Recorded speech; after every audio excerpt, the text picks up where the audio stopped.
నాకు డౌట్ ఉందండి. వదిన చేసేది కరెక్ట్ కాదేమో అనిపిస్తుంది. అత్తయ్య మావయ్య చెప్తే వినట్లేదు. నేను చెప్తుంటేను ఎవ్వరూ వినట్లేదండి. పోనీ మీరైనా వింటారు అంటే మీరు కూడా లేదు, కుదరదు అని చెప్తున్నారు. ఏంటండి అది అసలు? నాకెందుకో వదిన చేసేది కరెక్ట్ కాదు, రైట్ కాదు అనిపిస్తుందండి. ప్లీజ్ నా మాట వినండి. వాళ్ళకి ఏమైనా నచ్చ చెప్పండి. నేను చెప్పే ఒక్క మాట కూడా వినట్లేదు. ఇన్ని రోజులు నాతో ఎంత చనువుగా ఉండేవాళ్ళు కూడా ఈ మధ్య నా మెత్తో కోప్పడుతున్నారు తెలుసా? ఈయన కూడా నా మాటలు వినకుండా వెళ్ళిపోతున్నాడు. ఇప్పుడు వదిన చేసే ఆటంకాలకి ఎలాగో అలాగా నేనే అడ్డు వేయాల్సి ఉంటుంది. కానీ ఏం చేయను.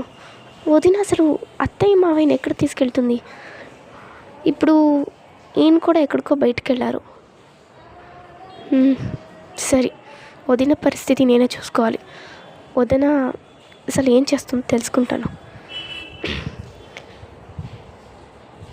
అమ్మ కోడలి పిల్ల, వస్తున్నాను అత్తయ్య, వస్తున్నాను.